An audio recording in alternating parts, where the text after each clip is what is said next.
नमस्कार, झारखंड समाचार में आप सबका स्वागत है। आइए जानते हैं झारखंड की तमाम छोटी बड़ी खबरों को। इससे पहले चैनल को सब्सक्राइब नहीं किया है तो प्लीज चैनल को सब्सक्राइब कर बेल आइकन को प्रेस कर दीजिए ताकि खबरों का अपडेट आपको मिलता रहे।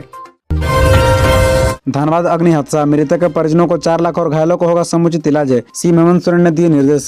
दरअसल आपको तक धनबाद के जोड़ा फाटक स्थित आशीर्वाद टावर अपार्टमेंट समेत पिछले दिनों अन्य हादसे में मृतक के परिजनों को मुआवजा देने की घोषणा मुख्यमंत्री हेमंत सोरेन ने की है। राज्य सरकार ने मृतक के परिजनों को 4 लाख रुपए मुआवजा राशि देने की बात कही। वहीं हादसे में घायल लोगों को समुचित इलाज समेत अन्य सुविधा उपलब्ध कराने का निर्देश जिला प्रशासन को दिया है। मतलब जोड़ा फाटक रोड स्थित आशीर्वाद टावर अपार्टमेंट के ब्लॉक 2 में मंगलवार के शाम भीषण आग लगी थी। इस आगलगी में 14 लोगों की मौत हो गई थी। इसमें 10 महिला, 3 बच्चे और 1 पुरुष शामिल थे। बताया गया कि सभी शादी समारोह में शामिल होने के लिए जुटे थे।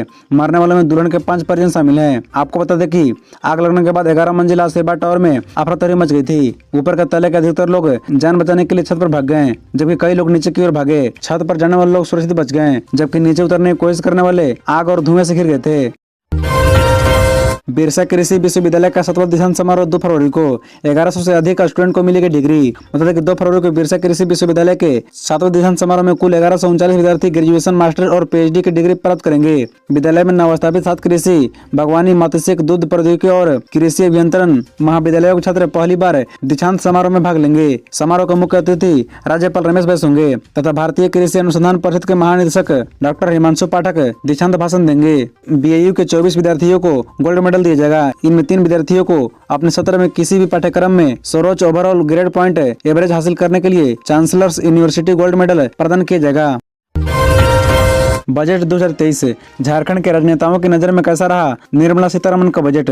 बता दें कि निर्मला सीतारमण का बजट 2023 को झारखंड के भाजपा नेताओं और उनके सहयोगी पार्टी के नेताओं ने जमकर तारीफ की है। अर्जुन मुंडा ने कहा कि बजट की 7 प्राथमिकताएं सप्तऋषि की तरह अमृतकाल के दौरान हमारा मार्गदर्शन करेगी। झारखंड के पूर्व मुख्यमंत्री रघुवर दास ने अमृतकाल के पहले अमृत बजट को सही अर्थों में आत्मनिर्भर अर्थव्यवस्था वाला बजट करार दिया। वहीं आशुष सुब्रमण्यम सुदेश महतो ने इस बजट को हर वर्ग की उम्मीदों और राष्ट्र के समग्र उत्थान की अपेक्षाओं व आकांक्षाओं को पूरा करने वाला बजट बताया। प्रधानमंत्री नरेंद्र मोदी के नेतृत्व में निर्मला सीतारमण ने जो बजट पेश किया है वाकई अमृतकाल का बजट है। पहली बार जनजातीय समूह की सामाजिक आर्थिक स्थिति में सुधार के लिए पीएम पीवीटीजी विकास मिशन शुरू किया जाएगा ताकि पीवीटीजी बस्तियों को मूलभूत सुविधाओं से परिपूर्ण किया जा सके। अगले 3 वर्षों में योजना को लागू करने के लिए 1500 करोड़ रुपए उपलब्ध कराए जाएंगे। अगले 3 साल में एकलव्य मॉडल आवासीय विद्यालयों में 38,800 अध्यापकों व सहयोगी स्टाफ की नियुक्ति की जाएगी। झारखंड के युवाओं के लिए बुरी खबर है, जेएसएससी ने रद्द की 12 परीक्षाएं। मतलब कि रोजगार के चाहत रखने वाले झारखंड में पढ़े लिखे युवाओं के लिए बुरी खबर है। झारखंड कर्मचारी चयन आयोग ने पूर्व में घोषित 12 परीक्षाओं को रद्द कर दिया है। इस तरह प्रतियोगी परीक्षाओं के जरिए सरकारी नौकरी हासिल करने का सपना देख रहे हैं युवाओं को बड़ा झटका लगा है। इस संबंध में कार्मिक विभाग की ओर से झारखंड हाईकोर्ट की ओर से पारित आदेश की वजह से उसने परीक्षा के कार्यक्रम को रद्द कर दिया है। आपको 16 दिसंबर 2022 को याचिका एसपीसी नंबर 3894/2021 रमेश हस्ता एवं अन्य बनाम झारखंड राज्य एवं अन्य तथा संलग्नवाद की सुनवाई करते हुए झारखंड हाईकोर्ट ने राज्य सरकार की नियोजन नीति को रद्द कर दिया था। इस फैसले के आलोक में कार्मिक प्रशासनिक सुधार तथा राजभाषा विभाग ने 30 जनवरी 2021 को एक पत्र जारी कर रहा है। उसमें निम्नलिखित परीक्षाओं के लिए जारी विज्ञापनों को रद्द किया जाएगा। धनबाद अग्निकांड, झारखंड सरकार ने मामले को गंभीरता से लिया। मंत्री बन्ना गुप्ता ने नक्शा पास करने पर लगाई रोक। बता दें कि धनबाद के जोड़ा फाटक स्थित आशीर्वाद टावर अपार्टमेंट में मंगलवार की भीषण आगलगी में 14 लोगों की मौत हो गई थी। इस मामले को राज्य सरकार ने गंभीरता से लिया है। घटना स्थल पर पहुंचे और घटना की जानकारी ली। साथ ही स्वास्थ्य मंत्री ने तत्काल नक्शा पास पर रोक लगाने का निर्देश डीसी को दिया। कहा कि जब तक मुख्यमंत्री और मुख्य सचिव का आदेश न आ जाए तब तक नक्शा पास का कार्य स्थगित रहेगा। इस दौरान स्वास्थ्य मंत्री ने कहा कि यहाँ ट्रैफिक और फायर फाइटिंग की व्यवस्था की काफी समस्या है, इसमें सुधार की जरूरत है। इस घटना को लेकर मुख्यमंत्री के निर्देश पर मुख्य सचिव बैठक कर रहे हैं। बहुत जल्द बेहतर सुधार के लिए आवश्यक कदम उठाई जाएगी। राज्य में अग्नि सेवा दुरुस्त करने का पहल हो रहा है। 10 से 12 मंजिला की बिल्डिंग बनी है पर काफी संसाधन की कमी है, इस पर भी ध्यान रखा जा रहा है। स्वास्थ्य मंत्री ने भविष्य में ऐसी घटना न हो इसके लिए डीसी और संबंधित अधिकारियों को निर्देश भी दिया। सेवानिवृत्त खिलाड़ियों को झारखंड सरकार का तोहफा, मिलेगी हर माह पेंशन। जाने कैसे होंगे इसके हकदार। मतलब देखिए, अंतर्राष्ट्रीय प्रतियोगिता में पदक जीतने वाले 40 वर्ष से अधिक उम्र के सेवानिवृत्त खिलाड़ियों को राज्य सरकार 10,000 रुपए प्रति माह पेंशन देगी। खिलाड़ियों को पेंशन योजना के तहत आजीवन हर माह पेंशन दी जाएगी। हालांकि नौकरी करने वाले खिलाड़ियों को पेंशन नहीं मिलेगी। झारखंड खेल नीति 2022 के आलोक में खेल विभाग ने इससे संबंधित दिशा निर्देश जारी किया है। पदक जीतने वाले खिलाड़ी को मृत्यु होने पर उसके बच्चों या आश्रित पति पत्नी को 5,000 रुपए मासिक देने का प्रावधान किया गया है। पेंशनधारियों खिलाड़ियों को यह राशि सीधे उनके खाते में भेजी जाएगी। इससे आर्थिक तंगी से निजात मिलेगी। अर्जुन पुरस्कार, द्रोणाचार्य पुरस्कार या ध्यानचंद पुरस्कार प्राप्त करने वा कॉमनवेल्थ या एशियन खेलों के पदक विजेता सेवानिवृत्त खिलाड़ी पेंशन के योग्य होंगे। इसके अलावा ओलंपिक में हिस्सा लेने वाले खिलाड़ियों को भी पेंशन का अधिकारी माना गया है। ऑनलाइन होगी ममता वाहन की व्यवस्था। अब झारखंड सरकार मरीजों पर करेगी ज्यादा खर्च, जाने नई दरें। मतलब कि झारखंड की जननी शिशु सुरक्षा कार्यक्रम के तहत गर्भवती महिलाओं और 1 वर्ष तक के बीमार शिशुओं को अस्पताल पहुंचाने व घर लाने के लिए संचालित ममता वाहनों पर राज्य सरकार अब अधिक राशि खर्च करेगी। ममता वाहन के सुचारू रूप से संचालन के लिए सभी ऑनलाइन व्यवस्थाएं की जाएगी।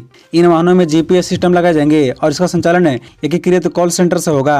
राज्य सरकार ने ममता वाहन पर प्रति मरीज खर्च होने वाली अधिकतम राशि 800 रुपए से बढ़ाकर 1250 रुपए कर दी है। इसी के साथ ही ममता वाहनों पर खर्च की गई नई दरें के साथ साथ पिछले साल राज्य में शुरू की गई बाइक एम्बुलेंस सेवा के लिए भी दर तय कर दी है। ममता वाहन लाभुकों को निःशुल्क उपलब्ध कराए जाएंगे। घर से अस्पताल पहुंचाने के लिए प्रथम 6 किलोमीटर के लिए एकमुश्त 500 रुपए तथा इसके बाद प्रति किलोमीटर 13 रुपए की दर से भुगतान होगा।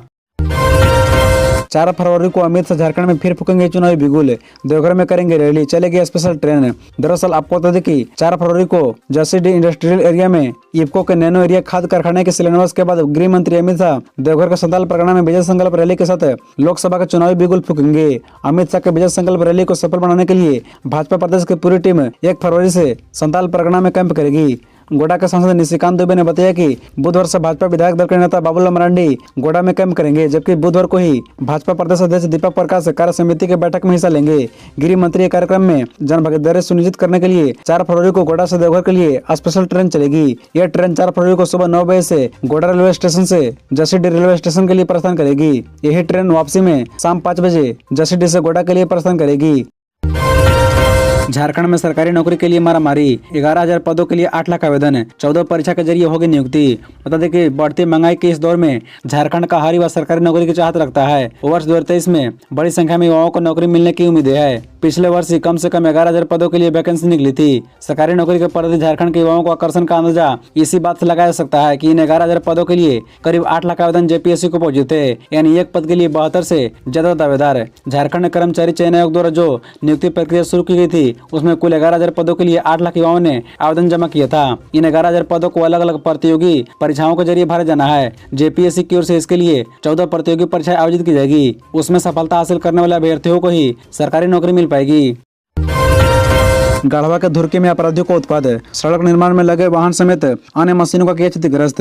बताते हैं गढ़वा जिला अंतर्गत धुरकी थाना क्षेत्र के कादवा उर्फ लिखैनी धौरवा गांव में प्रधानमंत्री सड़क निर्माण कार्यस्थल पर अपराधियों ने उत्पात मचाया। इस दौरान JCB, ट्रैक्टर, पानी टैंकर और रोलर मशीन को क्षतिग्रस्त किया। हालांकि इस घटना की जिम्मेदारी किसी नक्सली संगठन ने नहीं ली है, लेकिन आशंका व्यक्त की है कि लेवी की मांग को लेकर इस प्रकार की घटना को अंजाम दिया गया है। प्रधानमंत्री सड़क निर्माण के संवेदक सुधीर तिवारी ने बताया कि उसके पास अभी तक किसी भी प्रकार की लेवी मांगने और धमकी देने जैसी कोई बात किसी ने नहीं की है। ये घटना अचानक हुई है। सूचना मिलने पर धुरकी थाना प्रभारी सदानंद कुमार दल बल के साथ घटनास्थल पर पहुंचे और घटना की पूरी जानकारी ली। साथ ही इसमें शामिल लोगों को गिरफ्तारी के लिए गश्ती अभियान शुरू कर दिया गया है। खबरों से जुड़े रहने के लिए चैनल को सब्सक्राइब, वीडियो को लाइक एवं एक दूसरे से शेयर जरूर करें। धन्यवाद।